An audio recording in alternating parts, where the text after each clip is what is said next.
Hello, today we're going to be covering another AP Comparative Government lesson. We're going to be talking about non-democratic regimes. A guiding question for today is why have some countries failed to establish a democracy?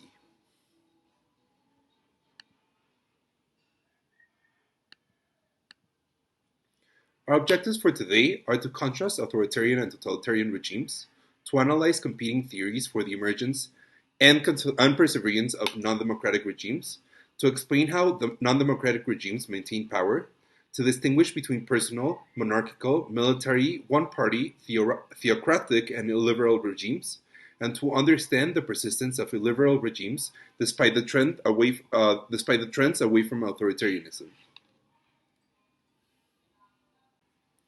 Non-democratic regimes represent a wide array of systems: autocracy, oligarchy, dictatorship, tyranny.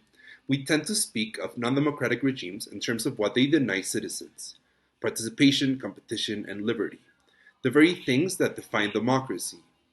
We will often use the term authoritarianism to cover many of these different forms of non-democratic rule. Non-democratic regimes are those in which a political regime is controlled by a small group of individuals who exercise power over the state without being constitutionally responsible to the public. In non-democratic regimes, the public plays no significant role in selecting or removing leaders from office. Political leaders in non-democratic regimes have much greater leeway to develop policies that they dictate to the people. Hence, we have the term dictator. At a minimum, they eliminate people's right to choose their own leaders, and they also restrict varying degrees of other liberties, such as freedom of speech or assembly. Again, let's go over some key characteristics of a non democratic regime. We're going to have a small group of individuals who exercise power over the state. The government is not constitutionally responsible to the public. The public has little role in the actual government or in selecting the leaders. Individual freedoms are restricted, and non-democratic regimes may be institutionalized and legitimate, but still be non-democratic.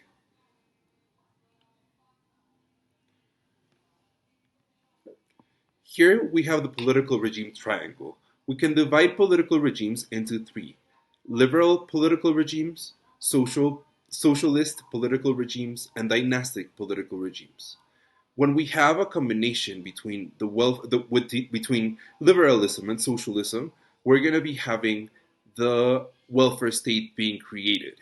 When we have a combination between liberalism and a dynastic regime, we're going to have a very conservative government. This happens with a monarchy, or this happens with dynasties uh, in Japan, in China, in South Korea, when we analyze the history of those countries as well. When we combine a dynastic power, a dynastic regime, and socialism, we're going to be having a fascist regime, which basically aligns with state centered diplomacy. Next up, when we're talking about socialism, we have to talk about a coercive society. When we talk about liberalism, we're going to be talking about an exchange society. And when we talk about dynasties, we're going to be talking about an authoritarian society. So again, when we analyze different types of governments today, the social democratic governments are going to be falling close to socialism, but still within the welfare state, and also close to liberalism because they also follow capitalism. We have the UN as a key epitome of an exchange society, a key epitome of cooperation and dynamism between nations as a liberal entity. We also going to have the USSR and communist countries in between socialism and fascism, but always falling within a coercive society. And finally, again, we're going to have the British monarchy or any type of monarchy out there and the dynasties in China as examples of an authoritarian society. Totalitarianism, which should not be confused with authoritarianism, connotes violence and terror, and so often and people so often use the word in a partisan way to label a political system that they particularly dislike. If we don't like a political system because it's too oppressive, we usually call it authoritarian.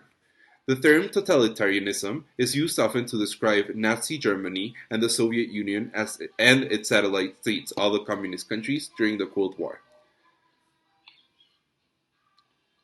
Totalitarianism has several important elements. It is a form of non democratic rule with a highly centralized state whose regime has a well defined ideology and seeks to transform and fuse the institutions of state, society, and the economy. One main objective of totalitarianism is to use power to transform the total institutional fabric of a country to meet an ideological goal. Violence and the resulting terror often becomes a necessary tool to destroy any obstacle to change. Here are some elements of a totalitarian regime. We're going to have the government seeking to control and transform all aspects of society, all aspects of the government itself. There's going to be the use of violence as a tool to remaking institutions.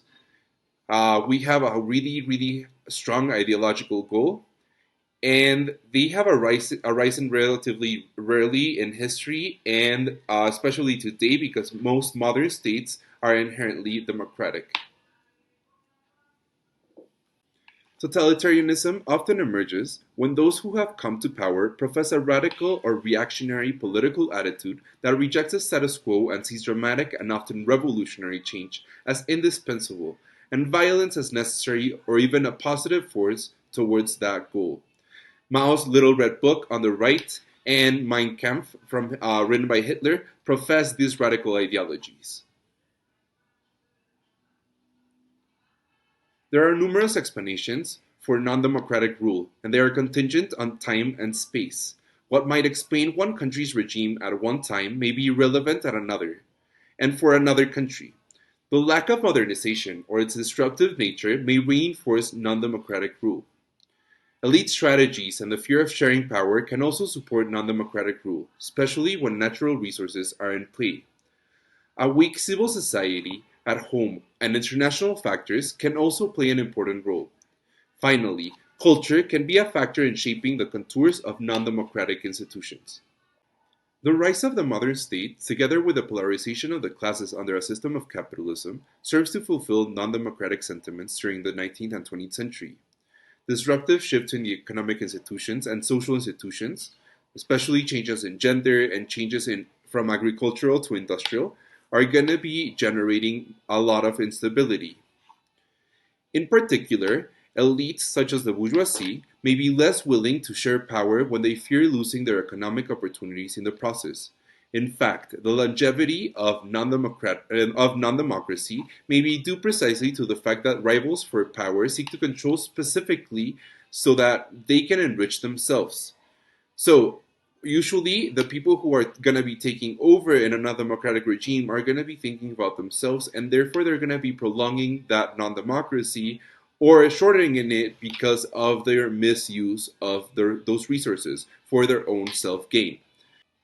A common enemy united Hitler's Germany, while Franco's Germany gave power to the conservatives who supported the monarchy.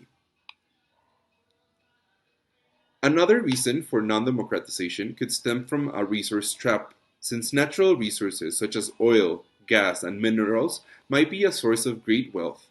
The puzzle is why so many resource-rich countries are undeveloped or non-democratic.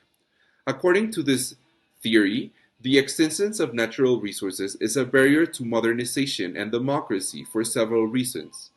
Resources in the ground give leaders the wealth necessary to run the state without taxation. This means that those in power do not need to bother themselves with a taxation and representation trade off. Because they do not need to tax the people, they can effectively ignore their political demands. Here we have an example of Nigeria. The fact that they have diamonds, the fact that they have oil, is going to be allowing them to run a non democratic regime, a military regime, throughout a lot of their history. And this is because the government can sufficiently control all the economy by taking over those resources themselves. They don't need even the public to participate as long as they have the resources to buy weapons to coerce the public. Many authoritarian systems are characterized by the absence of civil society. This condition can result from those in power taking steps to absorb, monitor, or destroy any form of independent action, not sanctioned by the state. Interestingly, this emphasis on the state can sometimes go hand in hand with what is known as populism.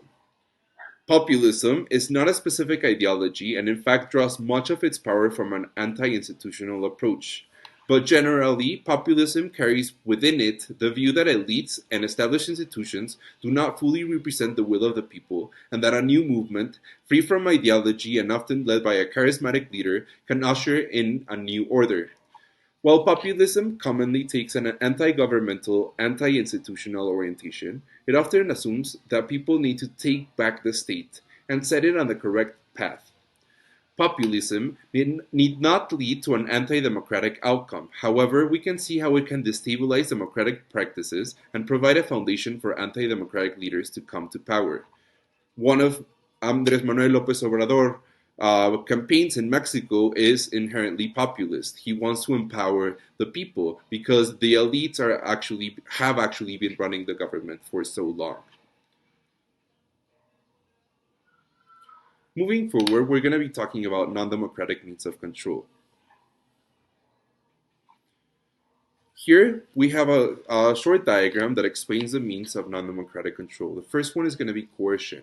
Coercion is public obedience that is forced and enforced through violence and surveillance.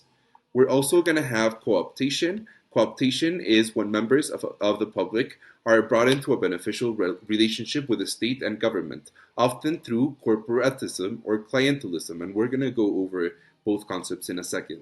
The third one is going to be a personality cult. The public is encouraged to obey the leader based on his or her extraordinary qualities and compelling ideas. Here we have a chart explaining the difference between consent and force. We're going to be moving through that chart. Let's start with consent. Consent is basically agreeing with what's happening and giving a thumbs up, giving an actual yes to the events, to the actual relationship that you have with the government. Cooperation means that you're not really sure, but you suppose that it's going to be okay. You're going to cooperate with the government because you maybe agree with some parts of what they're trying to do, but not necessarily agree with all of them. You're going to try it out. Then you have compliance. You don't necessarily want to, but you'll do it if the government really wants you to. So, for example, there's people that are not complying with the government in terms of wearing their masks during the COVID pandemic. In terms of coercion, this is when the government actually imposes laws into wearing a mask. So I hate to say this, but I can't say no. So you're actually going to be coerced into following the law. This is coercion is going to be very clearly established in democratic regimes when it comes to violence, when it comes to homicide. And so coercion is going to be very, very important for the regulation of the laws. And finally, we're going to have force. I hate this, but I can't physically fight back. And usually in a non-democratic regime, we're going to have the use of force and the use of coercion. Rarely are we going to be seeing cooperation and consent, sometimes compliance.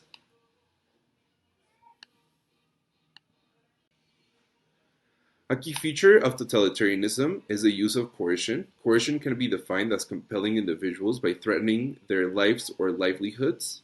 Compliance with a regime is often enforced through the threat and use of force against the population, sending a clear signal to those that oppose the regime. Surveillance, on the other hand, allows the government to prevent opposition from organizing and also instills uncertainty among the population. We ask ourselves, who is being watched? Who is watching us? Surveillance may be conducted through the use of an internal security force or secret police, charged with monitoring public activity, spying on individuals, and interrogating members of the public suspected of political activity hostile to the regime. In some countries, surveillance has included widespread telephone tapping and the creation of a huge network of public informers, whereby nearly anyone may be in the eyes and the ears of those in power. Another method they may use is cooptation, the process by which individuals outside an organization are brought into a beneficial relationship with it, making them dependent on the regime for certain rewards. In general, cooptation is likely to be more successful than coercion at maintaining non-democratic regimes, since many in the public may actively support the regime in return for the benefits that derive from it. Being a part of the Communist Party in a communist country is obviously going to give you much more benefits than not participating at all or being against the party itself. Co-optation might take the form of corporatism, which emerged as a method by which non-democratic regimes attempted to solidify their control over the public by creating and sanctioning a limited number of organizations to represent the interests of the public, and restricting those not set up or approved by the state. These organizations are meant to replace independent organizations with a handful that alone have the right to speak for various sectors of society. For example, under a corporatist regime, churches, labor unions, agricultural associations, student groups, neighborhoods, committees, and the like are all approved and funded and at least partially controlled by the state. Non-sanctioned alternative organizations are not allowed.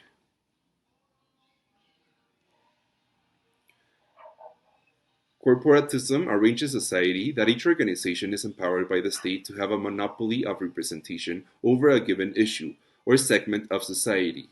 This means that no other organization may act in that area or speak on that issue. State society and the market under corporatism are viewed as a single organic body. Each institution cooperates and performs its own specific and limited role and is subordinate to the state of the regime. Each is a gear in a whole mechanism. The other method of co-optation is clientelism. The state co-opts members of the public by providing specific benefits to a person in return for public support, such as voting in elections. Clientelism relies on individual patronage rather than organizations that serve as a large group of people, and it is more ad hoc than corporatism. Jobs within the state or in state-run sectors of the economy, businesses, contracts, or licenses, public goods such as roads and schools, and kickbacks and bribes are a few of the tools in its arsenal. Uh, these different tools often lead to rent seeking, a process in which political leaders essentially use a part of the state to extract income for their supporters, giving them preferred access to public goods that would otherwise be distributed in a non political manner. For example, leaders might use a nationalized industry for rent seeking, providing supporters with jobs and the ability to siphon off resources from that branch of the state. At its worst, such a regime can decline into a kleptocracy. This is called a rule of by debt. Basically, they're just stealing the money and keeping on ruling with that money that they're stealing, where those in power seek only to drain the state of assets and resources. Non-democratic regimes may also reinforce their rule by emphasizing veneration of leadership, especially an emotional appeal to legitimize the rule.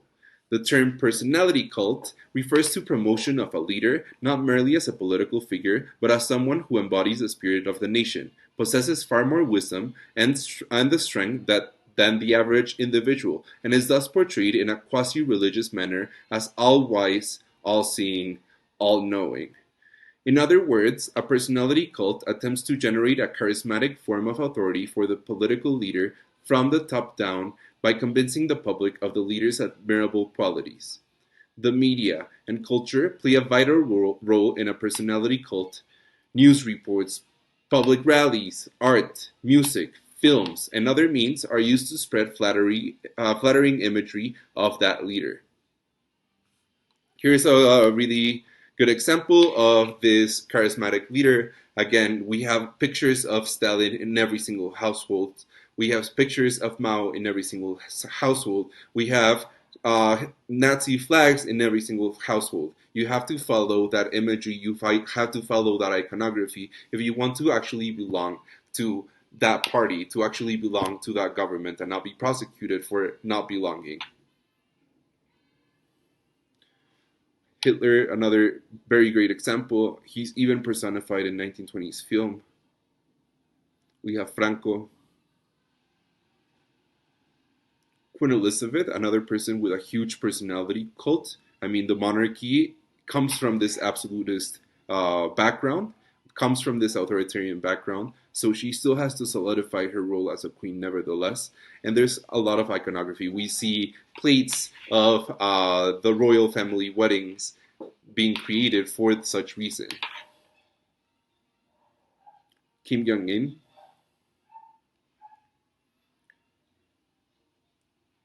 Supreme Leader Ayatollah Ali.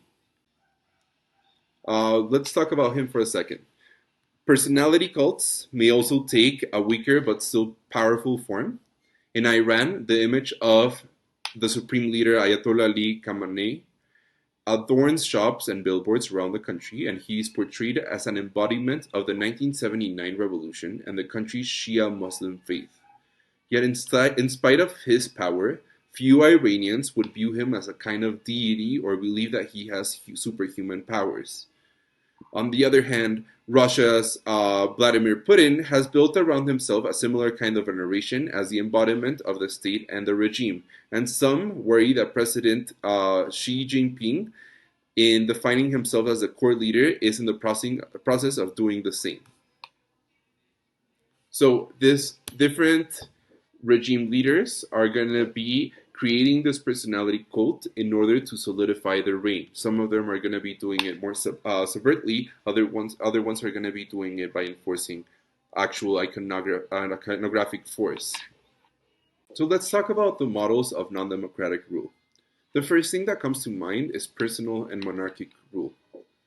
Perhaps because before modern politics, states and economies and people were ruled by powerful figures such as kings, Caesars, emperors, and sultans, chiefs, and caudillos. And basically, the ruler is not a subject of the state, but rather the state and society are subjects of the ruler. A clear example here is Mohammed bin Salam from the Arabian royal family. In this case, we're also going to be having patrimonialism, which basically means that supporters within the state benefit directly from their alliance with the ruler. This is known as corruption. The second type of non-democratic model is a military rule. It typically emerges through a coup d'etat in which the armed forces seize control of the state.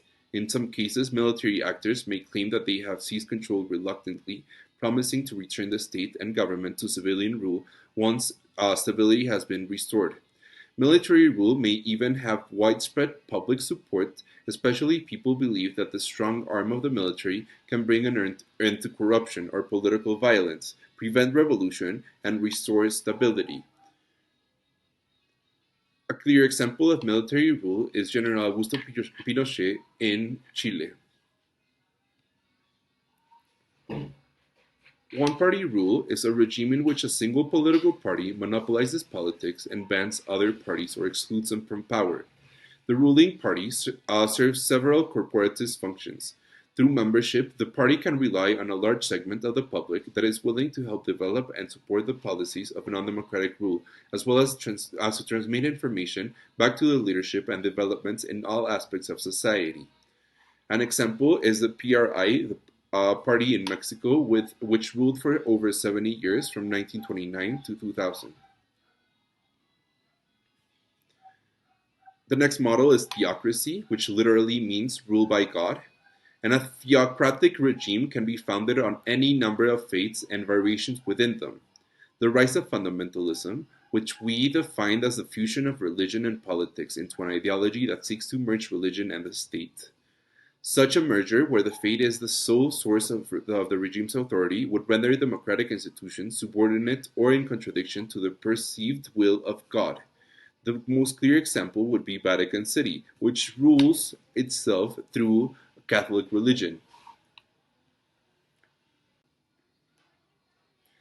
The example of Iran is perhaps the most important for us to consider, since its illiberal regime type seems to be growing in prominence around the world.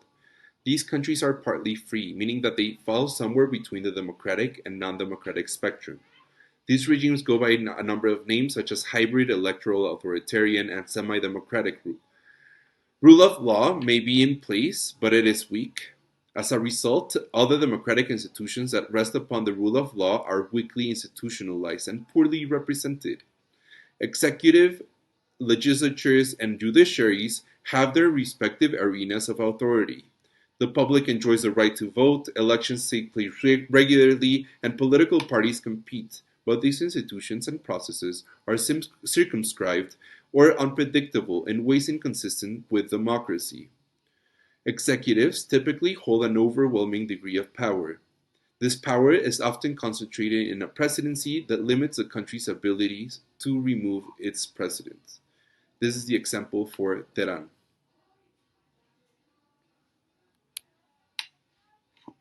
So I want to end this video with the final speech from the movie The Great Dictator. Please listen closely. I'm sorry, but I don't want to be an emperor. That's not my business. I don't want to rule or conquer anyone. I should like to help everyone if possible. Jew, Gentile, black man, white. We all want to help one another. Human beings are like that. We want to live by each other's happiness, not by each other's misery. We don't want to hate and despise one another. In this world, there's room for everyone, and the good earth is rich and can provide for everyone. The way of life can be free and beautiful, but we have lost the way. Greed has poisoned men's souls, has barricaded the world with hate, has goose-stepped us into misery and bloodshed. We have developed speed, but we have shut ourselves in. Machinery that gives abundance has left us in want. Our knowledge has made us cynical, our cleverness hard and unkind. We think too much and feel too little. More than machinery, we need humanity.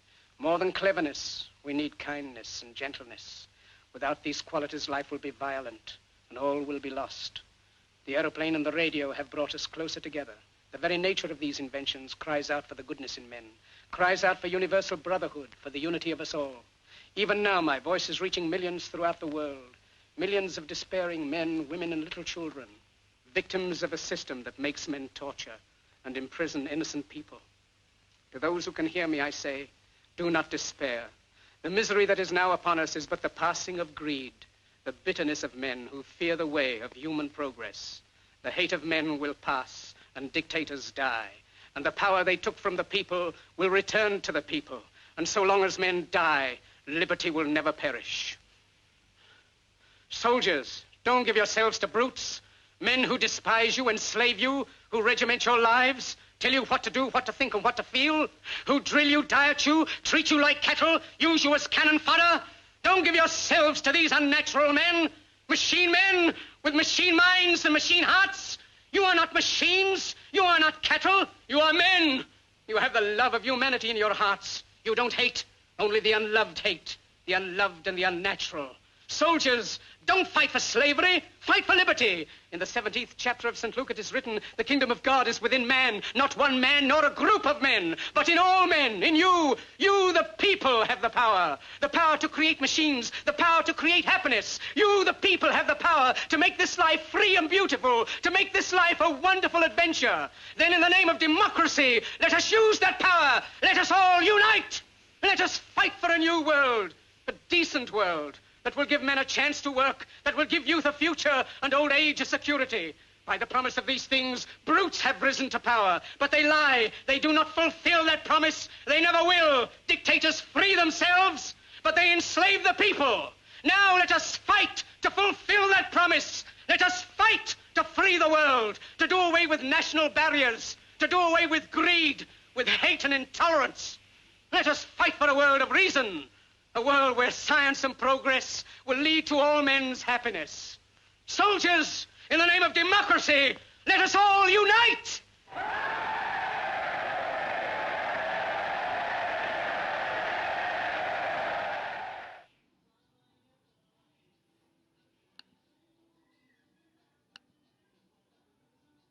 Thank you so much to Patrick O'Neill for providing the content of this presentation, and we recognize the authors of all media content.